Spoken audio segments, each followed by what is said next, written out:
Hi, Angela Wolf here with the last of our Linda tunics, so along with a pattern hack, of course. So maybe you don't want the sleeve with the button. How about switching it up to some lace and adding a knit cuff? Very easy to do. So first of all, let's talk about the different styles of lace. Some of the lace that you find might have a beautiful hem edge.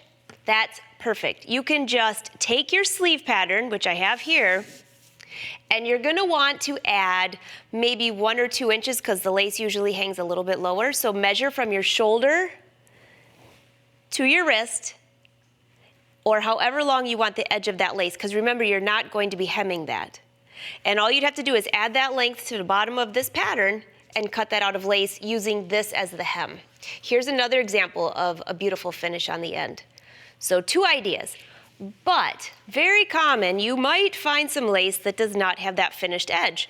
For example, this. I bought this for St. Patrick's Day and I haven't made it into anything yet, but there's no finished edge. Okay, same with this one here. This is more bridal. So let me show you what you can do for that. Here I have leopard lace. This is my salvage. I left this on here so you could see how the edge is finished. So I'm gonna either have to turn this up or find something. And lace turned up doesn't look so good. So here is my fabric. I've cut out my pattern. And here's a cuff. So this is just a sport knit. Over here, I'm using a rayon knit on the dress form back there. So basically, this just fits to your sleeve, to your arm, to your wrist, and sew it to the sleeve. So cut out your pattern exactly the same as you would. I actually added 1 inch to this because I wanted mine to hang over the cuff. To design your cuff, take your fabric. You can make this any width that you want. So remember, it's folded in half. So take a piece of fabric, fold it in half, and lay it around your wrist, just like this. If you want it to be shorter, it could be longer, whatever you want, but there you go. Don't forget you're gonna need a seam allowance. So this is high-tech pattern making, right? I think that looks pretty good. So the next step you're gonna do is take your sleeve with right sides together, fold it in half. You're going to stitch from one end to the other. When you're stitching lace, just be careful not to stretch it while you sew. I've already done that here with a serger, which is, you could do that or a French seam if you want to enclose it. And I've pressed this. The next step you're gonna do is take your cuff with right sides together. So remember, it'll be like this on my arm, and stitch all the way down the edge, just like this here. So let's go to the serger. All right, now depending on what kind of fabric you have, you might want to use a 3-thread or a 4-thread overlock. I prefer, it really doesn't matter, 4 thread's just a little sturdier for your cuff. And just go ahead and stitch. I'm trimming a little bit since my cutting was a little bit crooked.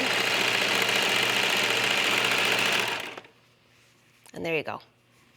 Notice how this stretches with the fabric. That makes it really nice, especially for your cuff to get around your hand, to get onto your wrist. So I'm folding this in half. Wrong sides together. And this is going to be my cuff. Lining up those seams, and I'm just gonna leave this to the side for now. I'll just put it on my arm so I don't lose it. There you go. So now, what do we do with the sleeve? I told you I've already sewn this seam, pressed it to the back side, just like we did in a previous episode. But if you look here, this has a lot more fabric than the cuff does. And it's really tricky to stretch this enough evenly, so what I like to do is baste it. So go ahead and use a straight stitch, change it to a stitch length of 5.0. And I'm gonna slide this in place. Go ahead and do a back stitch, and then stitch all the way around. See how I can push that fabric out of the way? That's just a little trick if you're ever trying to get inside of a really narrow hem too. Very easy to do. All right, again, don't use your thread cutters because you need this long tail here. And take your bobbin thread.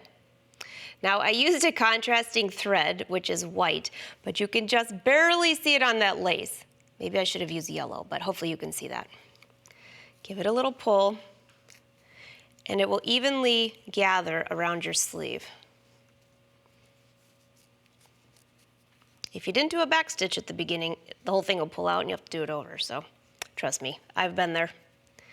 All right, so there is my gathering. You see that okay? So now turn the sleeve right side out. I like to always double check how everything is fitting. So if I were to slide this on my arm, the cuff is going to go right here at the end. Take this, turn it under, and pull this off. Now you know that you're sewing it to the right way. Inside out, wrong side out. Here we go. Okay. Here's my seam, and here's the seam on my cuff. Now I am going to use a few pins here because I just need to keep this straight. I'm going to slide this fabric out just a little bit so I can see it as I'm pinning this in place. Again, gather as you go around. You can also stretch your knit just a little bit if it didn't gather enough or you're worried about it being even, but the gathering just helps you kind of make it where it's going to be even all the way around. So, all right, there we go. So now I'm just going to use another basting stitch because those are easy to rip out. You cannot use a straight stitch on this because it will pull.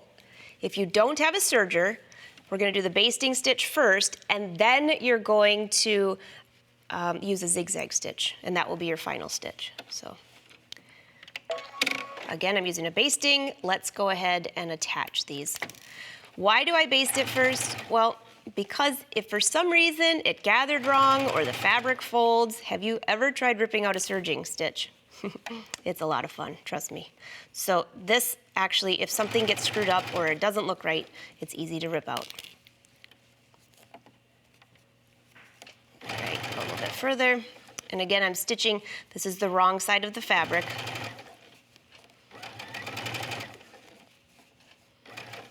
All right, I think we got it all the way around. So first, roll this over and make sure, see how it looks. Get rid of this. Now, by the way, this is a contrasting color so you can see it as well. I'm not sure I'd put those two together. So let's go to the serger real quick and give it one last little serge. It looks great. Again, if you don't have a serger, go do a zigzag stitch or a stretch stitch or something where the fabric can stretch to go over your hand. Try to keep my hands out of the way here so you can see. And I'm just trimming down the extra fabric, going all the way around.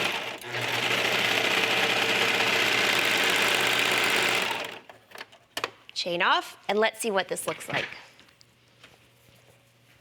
Turn this right side out, and here's my cuff. There's the gathering. It looks pretty even. You can hardly even tell it's gathered. That's what the gathering does, so instead of it being all on one side. Double check the fit. It slides over my hand just fine. Pretty cute. So I hope you enjoyed this entire sew along, including the pattern hacks, and I look forward to seeing what you're sewing.